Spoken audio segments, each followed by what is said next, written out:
मैंने सिर्फ एक टॉप 60 टॉपिक्स वाली वीडियो बनाई थी एंड लगभग 90% बच्चे जिन्होंने उस वीडियो को देखा था एग्जाम के बाद आके वहां पे कमेंट करके जा रहे थे कि सर आपने तो सिर्फ 250 नंबर का बोला था, यहां 300 प्लस मार्क्स का पेपर आ गया था। हालांकि नीट 2026 का पेपर इजी था, रीनीट में हम एक्सपेक्ट कर सकते हैं कि इससे थोड़ा ऊपर लेवल का पेपर आएगा, तो उसीलिए मैं चाहता हूं कि आपकी तैयारी भी उसी लेवल की हो। तो हम इस 60 टॉपिक का दायरा थोड़ा बढ़ाएंगे और आपके पास अभी समय भी है, तो हम 100 मोस्ट एक्सपेक्टेड टॉपिक्स का नाम आपको अभी बताएंगे, ठीक है। और अगर तुम इस वीडियो पे बहुत ज्यादा प्यार दिखाते हो तो इन 100 टॉपिक्स को मैं नेक्स्ट 5 डेज में 20-20 टॉपिक करके कंप्लीट करके आपको दे दूंगा स्टार्टिंग फ्रॉम संडे। तो बता देना भैया कि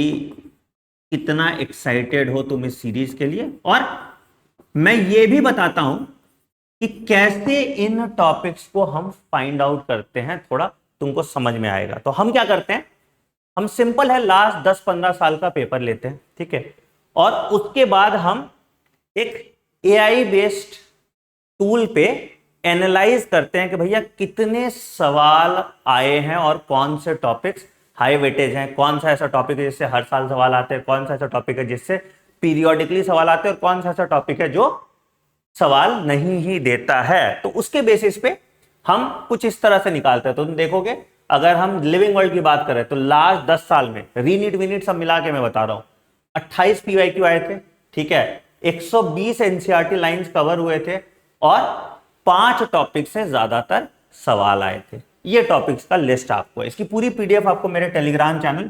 t.me/anandmani001 पे मिल जाएगी। बट क्या हम सिर्फ एआई पे रिलाई करेंगे? नहीं, हम उसके ह्यूमन टच भी डाल देंगे। तो उसी बेसिस पे फिर मैंने इवेल्युएट करके ये ऐड कर दिया कि कौन कौन से टॉपिक आपको पढ़ने हैं फॉर रीनीट 2026। तो जो जैसे लिविंग वर्ल्ड में हम बाइनोमियल नोमेनक्लेचर बहुत अच्छे से पढ़ेंगे, टैक्सोनॉमिकल हायरार्की पहला, असेंडिंग डिसेंडिंग दूसरा, वो डब्बा जहां पे फैमिली वगैरह सब कुछ दिया हुआ है, तो वो एक पेज में हम आपको करा देंगे जिससे एक सवाल आपका आएगा। इसी तरह से हम फिर बायोलॉजिकल क्लासिफिकेशन में 5 किंगडम क्लासिफिकेशन का वो टेबल बहुत इंपॉर्टेंट है, किंगडम मोनेरा के एग्जांपल्स बहुत इंपॉर्टेंट है, किंगडम फंगाई को एक टेबल में बहुत इंपॉर्टेंट है, वायरस वायरॉइड प्रायोन्स छोटा टॉपिक है, एक सवाल हर साल आता है, बहुत इंपॉर्टेंट है, ये करेंगे, ठीक है।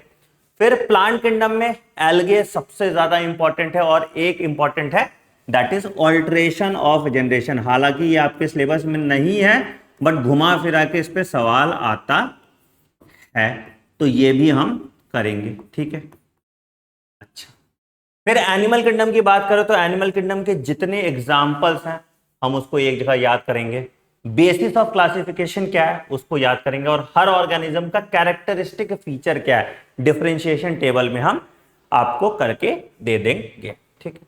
फिर आगे प्लांट मॉर्फोलॉजी में फ्लावर का स्ट्रक्चर तुम्हारा सिमेट्री के बेसिस पे, एस्टिवेशन के बेसिस पे, ओवरी के बेसिस पे एग्जाम्पल्स जो होते हैं ये सारे एग्जाम्पल हम करेंगे ताकि इससे 4 सवाल मेरे आते हैं वो सवाल मैं मिस ना करूं, ठीक है।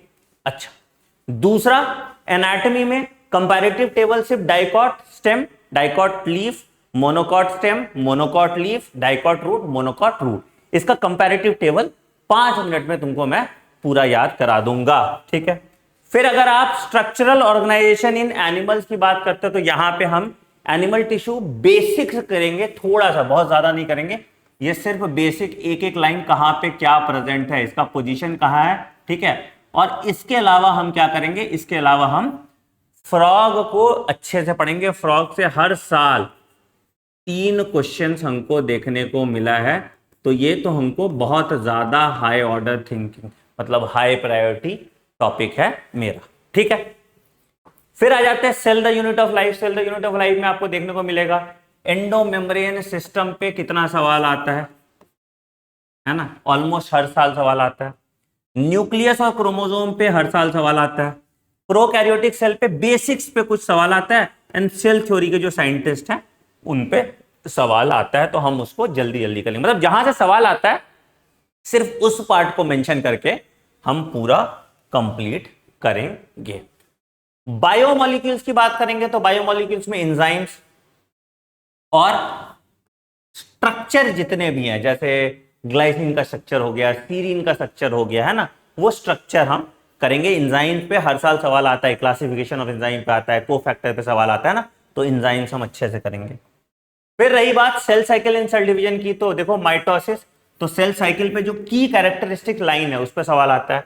मियोसिस 1 पे सवाल आता है, खास करके प्रोफेज पे, लेप्टोटीन जाइगोटीन वाले पे, तो उसको हम एक टेबल में डाल के आपके लिए दे देंगे ताकि क्लास में ही तुमको वो याद हो जाए, ठीक है।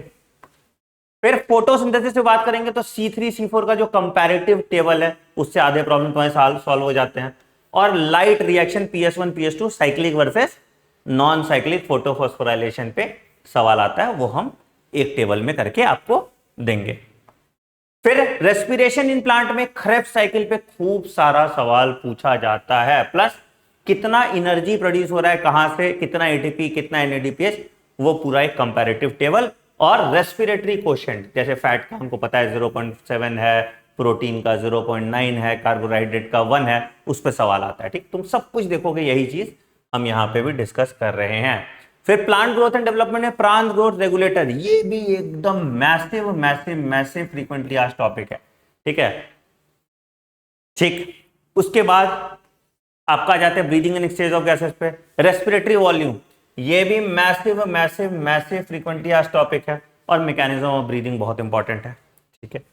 इसके बाद बॉडी फ्लूइड्स इन सर्कुलेशन में ब्लड, ल्यूकोसाइट, है ना, लिम्फोसाइट वगैरह सारे का जो नंबर, शेप वेप, ब्लड ग्रुप पे, जेनेटिक्स से ही सवाल आ जाता है, इससे भी सवाल आ जाता है, इन दोनों को मर्ज करके। स्ट्रक्चर ऑफ हार्ट पे, वैल्व वैल्व सब पे सवाल आता है। कार्डियक साइकिल पे सवाल आता है, तो कार्डियक साइकिल और कंपोजिशन ऑफ हार्ट, ये बहुत ज्यादा हाई वेटेज है, ठीक है।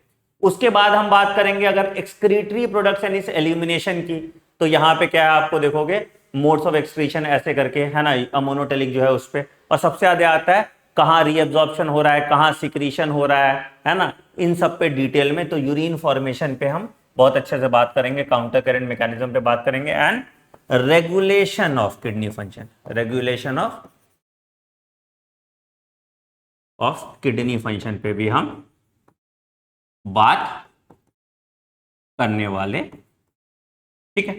अच्छा, इसके बाद मूवमेंट एंड लोकोमोशन की बात करेंगे तो हम क्या देख रहे हैं, स्लाइडिंग फिलामेंट थ्योरी, ठीक है, प्लस स्ट्रक्चर ऑफ मसल्स, और जॉइंट्स पे भी सवाल आता है, बहुत बहुत इंपॉर्टेंट है, जॉइंट्स पे भी सवाल आता है, ठीक है।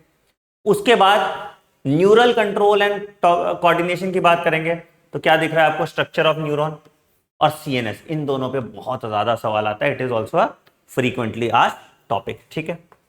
केमिकल कंट्रोल एंड इंटीग्रेशन है, इसमें हार्मोन्स को हम पूरा एक टेबल पे कर लेंगे, ठीक है। और ह्यूमन फिजियोलॉजी के सारे डिसऑर्डर, सारे ह्यूमन फिजियोलॉजी डिसऑर्डर्स एक साथ कर लेंगे, इससे 2 सवाल आएंगे ही आएंगे, ये भी आपका एक फ्रीक्वेंटली आस्क्ड टॉपिक है।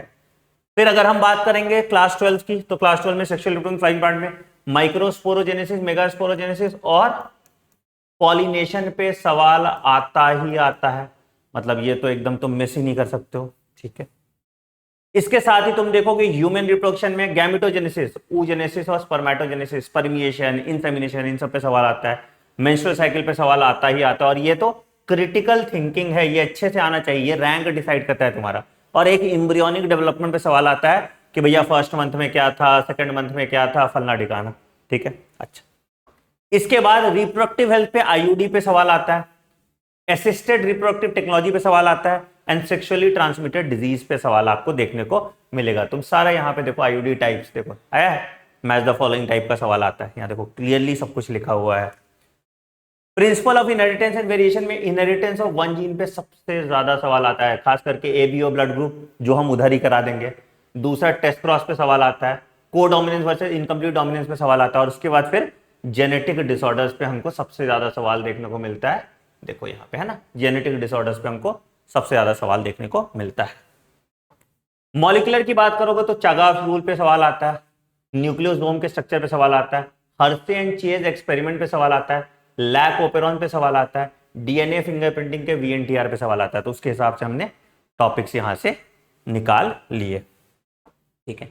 इवोल्यूशन की बात करेंगे, human evolution, very important topic. देखोगे हर साल इस पे सवाल आता है ह्यूमन इवोल्यूशन के सीक्वेंस पे। होमोलोगस वर्सेस एनालोगस ऑर्गन, देखो मॉर्फोलॉजिकल एविडेंसेस, ठीक है, और हार्डी इनवर्ग इक्विलिब्रियम, इस पे सवाल आता ही आता है, तुम देखोगे है ना, हर साल सवाल आता है। अच्छा, ह्यूमन हेल्थ एंड डिजीज पे तुम देखोगे लाइफ साइकिल किसका, प्लाज्मोडियम का, इस पे सवाल आता है। एंटीबॉडी के स्ट्रक्चर पे एकदम सवाल आता है। एड्स पे सवाल आता है। लिम्फाइड ऑर्गन, प्राइमरी और सेकेंडरी लिम्फाइड ऑर्गन पे सवाल आता है। तो हम बीमारी और ड्रग्स एंड अल्कोहल अब्यूज पे भी तुम्हारे सवाल आता है, तो वो हम पहले करेंगे, ठीक है।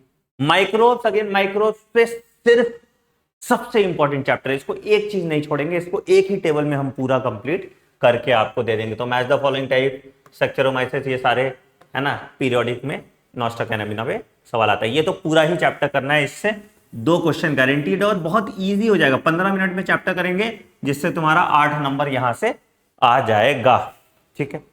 बायोटेक्नोलॉजी प्रिंसिपल्स एंड प्रोसेस में प्रिंसिपल्स ऑफ बायोटेक्नोलॉजी पे तुम्हारे सवाल आता ही आता है, वेरी वेरी इंपॉर्टेंट, ठीक है। और एप्लीकेशन में ट्रांसजेनिक क्रॉप जैसे BT cotton, RNA interference, golden rice, ठीक है, और इंसुलिन पे सवाल आता है। तो यहाँ देखो बीटी कॉटन क्राई प्रोटीन पे है ना, ह्यूमिलिन पे सवाल आया, एडीए और गोल्डन राइस पे सवाल आता है, ठीक है। आरएनए इंटरफेरेंस पे भी सवाल आया हुआ है, कभी कभी बहुत फ्रीक्वेंटली आता है, ठीक। इसके बाद ऑर्गेनिज्म इन पॉपुलेशन पे, पॉपुलेशन इंटरेक्शन पे 100% एक सवाल आएगा, ठीक है, ठीक। उसके बाद exponential versus logistic growth curve पे, पॉपुलेशन एट्रीब्यूट पे सवाल आएगा। पॉपुलेशन इंटरेक्शन, पॉपुलेशन एट्रीब्यूट डाल दिया, ठीक है। इकोसिस्टम पे बात करेंगे तो प्रोडक्टिविटी पे सवाल आता है, ठीक है, डिकम्पोजिशन वगैरह इस पे सवाल आता है। तो देखो जीएफसी वर्सेस डीएफसी सवाल आता है। इकोलॉजिकल पिरामिड पे सवाल आता है ना, और उसके बाद तुम्हारा फ्रेगमेंटेशन, लीचिंग, इस पे सवाल आता है। देखो ह्यूमिफिकेशन, फ्रेगमेंटेशन, लीचिंग, मिनरलाइजेशन, ठीक है। बायोडाइवर्सिटी की बात करेंगे तो बायोडाइवर्सिटी में सबसे पहले लेवल्स ऑफ बायोडाइवर्सिटी पे आता है, लैटिट्यूडनल ग्रेडियंट पे आता है, एविल क्वार्टेट पे आता है, हॉटस्पॉट्स पे आता है, और साइंटिस्ट के नाम पे और डेटा पे सवाल आता है, और एक्स सिटू इन सिटू कंजर्वेशन पे भी आपके सवाल आता है, ठीक है। तो यही है आपका कुछ फ्रीक्वेंटली आस्क्ड टॉपिक्स जो आपको मैंने बताया। अब मुझे 2 चीज का जवाब दो। मैं 2 तरीके से इसको कर सकता हूं, क्या कि पहले मैंने 100 टॉपिक्स आपको करा दिए और उसके बाद हम फिर चैप्टर वाइज रिवीजन कर लेंगे। एक बार चैप्टर वाइज रिवीजन मतलब एक सिंगल वीडियो में, ठीक है। या दूसरा तरीका है कि हम chapter wise frequently asked topic plus complete revision chapter wise कर लें। मतलब एक दिन में एक यूनिट या कुछ उससे ज्यादा कर लेंगे, ठीक है, मतलब 5 डे में कंप्लीट कर देंगे। तो क्या चाहिए तुमको ये कमेंट सेक्शन में बताओ, मैं वही कर लूंगा। कि मतलब एक तो ये है कि मैं फ्रीक्वेंटली आज टॉपिक उस चैप्टर का कराऊं और उसके साथ पूरे चैप्टर का ओवरव्यू और रिवीजन भी करा दूं, ठीक है। या फिर मैं पहले सारे टॉपिक्स वेटेज के हिसाब से कराऊं और फिर चैप्टर का रिवीजन कराऊं। What do you want? तो अगर तुमको चैप्टर वाइज रिवीजन चाहिए, अगर तुमको चैप्टर वाइज चाहिए तो चैप्टर वाइज लिख लेना, ठीक है। और अगर तुमको टॉपिक चाहिए तो टॉपिक लिख देना। बट इन दोनों में से कोई भी चीज तभी शुरू होगा जब इस वीडियो पे 1000+ कमेंट्स होंगे, and it is your responsibility to hype this video, ठीक है। बहुत मेहनत लगता है। एक तुमके नोट्स में दिखाऊंगा तो तुम्हें मजा आ जाएगा कि हम कितना शानदार नोट्स आपके लिए बना रहे हैं। मैं लेके तो नहीं आया था, मैं सोचा था अभी तुमको बाद में दिखाऊंगा ये नोट्स, बट कोई नहीं, अभी तुमको दिखा देते हैं। मेरे अंदर पेशेंस थोड़ा कम रहता है। रुको तुम्हें मैं नोट्स दिखाता हूँ। तो हम कुछ ऐसे नोट्स आपके बनाने वाले हैं। देखो मैं थोड़ा स्क्रीन पास ला देता हूँ ताकि तुम्हें दिख जाए। तो ये देखो कि हर चैप्टर के बारे में उसके PYQs, फिर चैप्टर के बारे में उसके PYQs, चैप्टर के बारे में उसके PYQs। तो एक लगभग 100 पेज में, 114 पेज में ये सारे आपके कंप्लीट हो जाएंगे, ठीक है। तो तुम बताओ, पहले तुमको 100 टॉपिक अलग से करना है और फिर एक दिन में मैं पूरा कंप्लीट बायोलॉजी रिवीजन करा दूं, या चैप्टर वाइज इन दोनों को साथ कराऊं, ठीक है। On that note I am ending this video. Video पसंद आए वीडियो को लाइक कीजिएगा, चैनल को सब्सक्राइब कर दीजिएगा, बेल आइकन दबा दीजिएगा ताकि आपको भी नोटिफिकेशन मिस ना करें। Take care, bye bye, have a great day, thank you.